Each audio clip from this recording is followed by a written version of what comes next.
2 Kings chapter 18.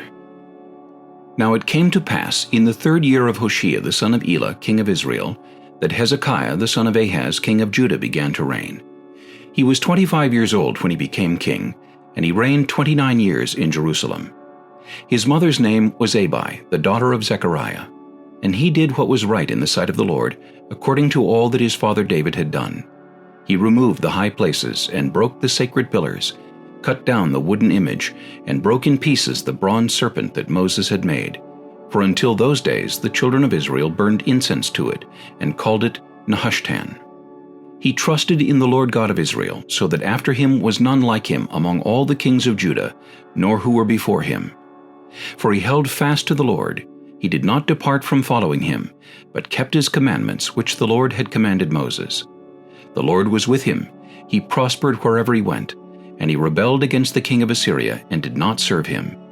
He subdued the Philistines as far as Gaza and its territory, from watchtower to fortified city. Now it came to pass in the 4th year of King Hezekiah, which was the 7th year of Hoshea the son of Elah, king of Israel, that Shalmaneser, king of Assyria, came up against Samaria and besieged it. And at the end of 3 years they took it.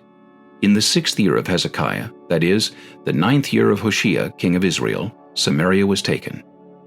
Then the king of Assyria carried Israel away captive to Assyria, and put them in Halah, and by the Habor, the river of Gozan, and in the cities of the Medes, because they did not obey the voice of the Lord their God, but transgressed his covenant, and all that Moses the servant of the Lord had commanded, and they would neither hear nor do them. And in the 14th year of King Hezekiah, Sennacherib king of Assyria came up against all the fortified cities of Judah, and took them. Then Hezekiah king of Judah sent to the king of Assyria at Lachish, saying, I have done wrong. Turn away from me. Whatever you impose on me I will pay. And the king of Assyria assessed Hezekiah king of Judah 300 talents of silver and 30 talents of gold. So Hezekiah gave him all the silver that was found in the house of the Lord, and in the treasuries of the king's house. At that time Hezekiah stripped the gold from the doors of the temple of the Lord, and from the pillars which Hezekiah king of Judah had overlaid, and gave it to the king of Assyria. Then the king of Assyria sent the Tartan, the Rabsaris, and the Rabshakeh from Lachish, with a great army against Jerusalem, to King Hezekiah. And they went up and came to Jerusalem. When they had come up, they went and stood by the aqueduct from the upper pool, which was on the highway to the fuller's field. And when they had called to the king, Eliakim the son of Hilkiah, who was over the household, Shebna the scribe, and Joah the son of Asaph the recorder, came out to them. Then the Rabshakeh said to them, Say now to Hezekiah, Thus says the great king, the king of Assyria, What confidence is this in which you trust? You speak of having plans and power for war, but they are mere words. And in whom do you trust that you rebel against me? Now look, you are trusting in the staff of this broken reed, Egypt, on which if a man leans, it will go into his hand and pierce it. So is Pharaoh king of Egypt to all who trust in him.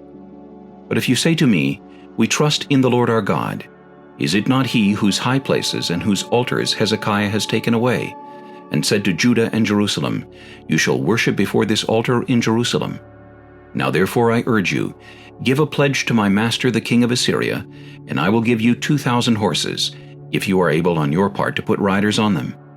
How then will you repel one captain of the least of my master's servants, and put your trust in Egypt for chariots and horsemen? Have I now come up without the Lord against this place to destroy it? The Lord said to me, Go up against this land and destroy it. Then Eliakim the son of Hilkiah, Shebna, and Joah said to the Rabshakeh, Please speak to your servants in Aramaic, for we understand it, and do not speak to us in Hebrew in the hearing of the people who are on the wall. But the Rabshakeh said to them, Has my master sent me to your master, and to you to speak these words, and not to the men who sit on the wall, who will eat and drink their own waste with you?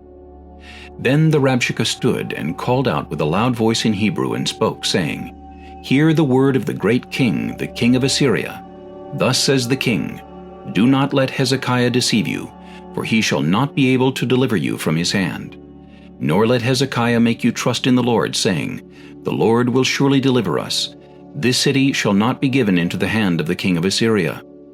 Do not listen to Hezekiah, for thus says the king of Assyria, Make peace with me by a present, and come out to me, And every one of you eat from his own vine, and every one from his own fig tree, and every one of you drink the waters of his own cistern, until I come and take you away to a land like your own land, a land of grain and new wine, a land of bread and vineyards, a land of olive groves and honey, that you may live and not die.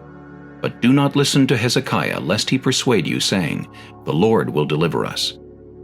Has any of the gods of the nations at all delivered its land from the hand of the king of Assyria? Where are the gods of Hamath and Arpad? Where are the gods of Sepharvaim and Hena and Iva? Indeed, have they delivered Samaria from my hand? Who among all the gods of the lands have delivered their countries from my hand, that the Lord should deliver Jerusalem from my hand? But the people held their peace, and answered him not a word, for the king's commandment was, Do not answer him. Then Eliakim the son of Hilkiah, who was over the household, Shebna the scribe, and Joah the son of Asaph the recorder, came to Hezekiah with their clothes torn, and told him the words of the Rabshakeh.